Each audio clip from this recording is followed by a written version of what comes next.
Good morning everyone, welcome to easy grammar. আজ একটা ভীষণ সুন্দর ফ্রেজ নিয়ে এসেছি। সেই ফ্রেজের ব্যবহার আজ আমরা শিখে নেব।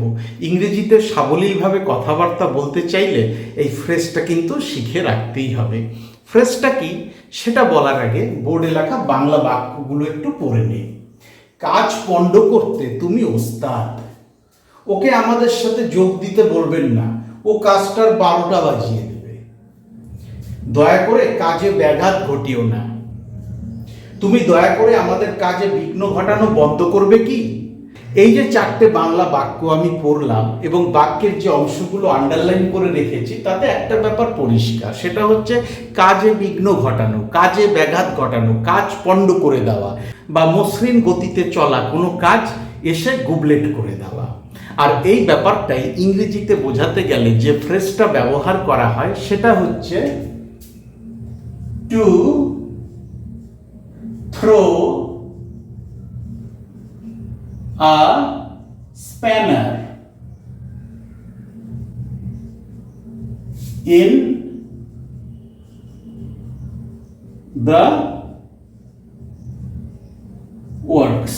To throw a spanner in the works এই ফ্রেজটা বোঝায় যে কোনো কাজে বাধা বিঘ্ন ঘটানো, কোনো কাজ পণ্ড করে দেওয়া, কাজের 12টা বাজিয়ে দেওয়া বা মসৃণভাবে চলা কোনো কাজ একদম গুবলেট করে দেওয়া। তো তোমাদের মনে একটা প্রশ্ন জানতে পারে, এখানে যে আমি ফ্রেজটা লিখেছি তাতে আমি ওয়ার্কের সাথে এস যোগ করেছি, ওয়ার্কস, কিন্তু ওয়ার্কের কি কখনো প্লুরাল হয়? ওয়ার্কস ওয়ার্ডটা কি ব্যবহার করা যায়? হ্যাঁ, করা যায়। আমি যদি একাধিক কাজকে ওয়ার্কস বলি তাহলে কিন্তু ভুল হবে। মনে করো আমার 10টা কাজ আছে, 10টা কাজই করতে হবে, তাহলে কিন্তু আমি বলতে পারবো না আই হ্যাভ সেভারাল ওয়ার্কস। না, তাহলে কখন ওয়ার্কস ওয়ার্ডটা ব্যবহার করব? কোনো কাজের বিভিন্ন দিক যখন আমরা বোঝাবো। আর্ট ওয়ার্কস, কনস্ট্রাকশন ওয়ার্কস, কনস্ট্রাকশনের কাজের বিভিন্ন দিক আছে, বিভিন্ন অ্যাসপেক্ট আছে। ইট বালির কাজ আছে, মার্বেলের কাজ আছে, উপরে ছাউনি দেওয়ার কাজ আছে, ভিতরে এমইপির কাজ আছে, বিভিন্ন ধরনের কাজ আছে। কনস্ট্রাকশনেরই মধ্যে বিভিন্ন ধরন, বিভিন্ন দিক আছে, তখন আমি ওয়ার্কস ওয়ার্ডটা ইউজ করতে পারবো। আর্টের কাজেও কিন্তু তেমনই বিভিন্ন দিক আছে, সেগুলোকেই একত্রে আমি ওয়ার্কস বলতে পারবো। কিন্তু আমি যদি কাজগুলোকে কাউন্ট করে বলার চেষ্টা করি যে আমার অনেকগুলো কাজ আছে, তখন কিন্তু আমি ওয়ার্কস ওয়ার্ডটা ব্যবহার করতে পারবো না। তো চলো এবার আমরা এই বাংলা বাক্যগুলো to throw a spanner in the works ফ্রেজটা দিয়ে ইংরেজিতে বলার চেষ্টা করি। আর হ্যাঁ, শুরুর আগে একটা কথা বলে দেই, সেটা হচ্ছে এই যে ফ্রেজটা, এই ফ্রেজের ভেতরে থ্রো ওয়ার্ডটা কিন্তু ভার্ব। বাক্যের টেন্স অনুযায়ী এই থ্রো ওয়ার্ডটারও কিন্তু টেন্সের পরিবর্তন হবে। তো চলো এবার লেখা শুরু করি। কাজ পণ্ড করতে তুমি ওস্তাদ। তুমি ওস্তাদ কাজ পণ্ড করতে, বা তুমি ওস্তাদ করতে কাজ পণ্ড, এইভাবে ইংরেজিতে লিখতে হয়। তুমি ওস্তাদ, you are a master. Master মানে ওস্তাদ। ইউ আর মাস্টার, কি করতে ওস্তাদ? কাজ পণ্ড করতে। ইউ আর মাস্টার অ্যাট, এইবার ফ্রেজটাই বসিয়ে দেবো। Throwing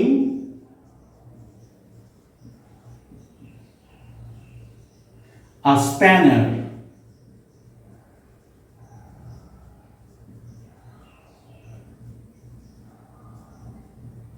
in the works. You are a master at throwing a spanner in the works. কাজ পণ্ড করতে তুমি ওস্তাদ। ওকে আমাদের সাথে যোগ দিতে বলবেন না, ও কাজটার 12টা বাজিয়ে দেবে। এমন কোনো লোক যে আমাদের মসৃণ গতিতে চলা কোনো কাজ এসেই গুবলেট করে দেবে বা পণ্ড করে দেবে। ওকে আমাদের সাথে যোগ দিতে বলবেন না। আমরা কাউকে একটু রিকোয়েস্ট করছি যে দয়া করে ওকে আমাদের সাথে যোগ দিতে বলবেন না।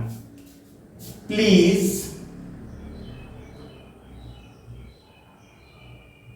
don't ask him to join us, comma দিয়ে দিলাম। ওকে আমাদের সাথে যোগ দিতে বলবেন না, please don't ask him to join us. ও কাজটার 12টা বাজিয়ে দেবে, ফিউচার টেন্সে। হি উইল, এই যে কাজটার 12টা বাজিয়ে দেবে, এই অংশটাই আমি throw a spanner in the works এই ফ্রেজটা দিয়ে প্রকাশ করব। He will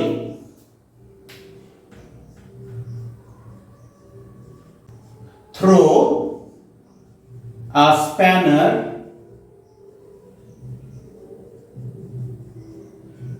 in the works. Please don't ask him to join us. He will throw a spanner in the works. ওকে আমাদের সাথে যোগ দিতে বলবেন না, কারণ আমাদের কাজটা মসৃণ ভাবে চলছে, ও এসে পণ্ড করে দেবে বা কাজটা 12টা বাজিয়ে দেবে। এই যে কাজের 12টা বাজিয়ে দেওয়া, কাজে বাধা বিঘ্ন সৃষ্টি করা, কাজে ব্যাঘাত ঘটানো, এগুলোই আমরা to throw a spanner in the works ফ্রেজটা দিয়ে প্রকাশ করি। দয়া করে কাজে ব্যাঘাত ঘটিও না, দয়া করে, এখানেও আমরা প্লিজই লিখব, প্লিজ ঘটিও না ব্যাঘাত, ডোন্ট, এইবার আমি ফ্রেজটাই বসিয়ে দেব, throw a spanner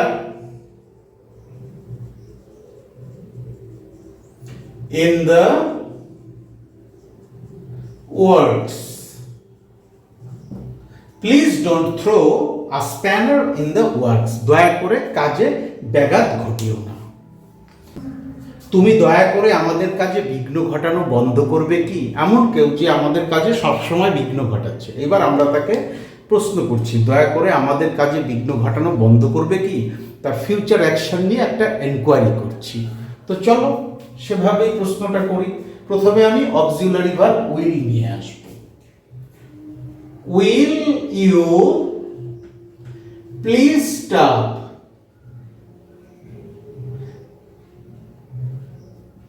will you please stop, এইবার বসবে ফ্রেজটা।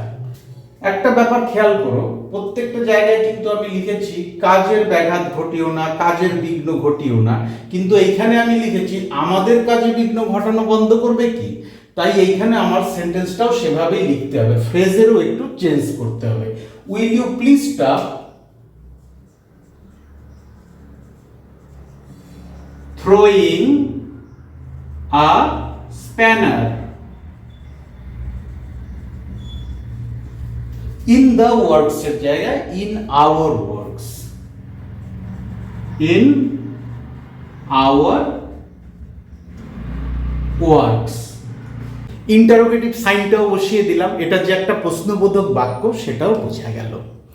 এবার তোমরা নিজেরা to throw a spanner in the works এই ফ্রেজটা দিয়ে বাক্য তৈরি করো, নিজেদের ভেতরে বলার চেষ্টা করো। যত বলবে ফ্রেজের ব্যবহার তত সহজ হয়ে যাবে। দরকার হলে বোর্ডের একটা স্ক্রিনশট নিয়ে নাও, প্র্যাকটিসের সময় এই স্ক্রিনশটকে রেফারেন্স হিসাবে ব্যবহার করতে পারবে।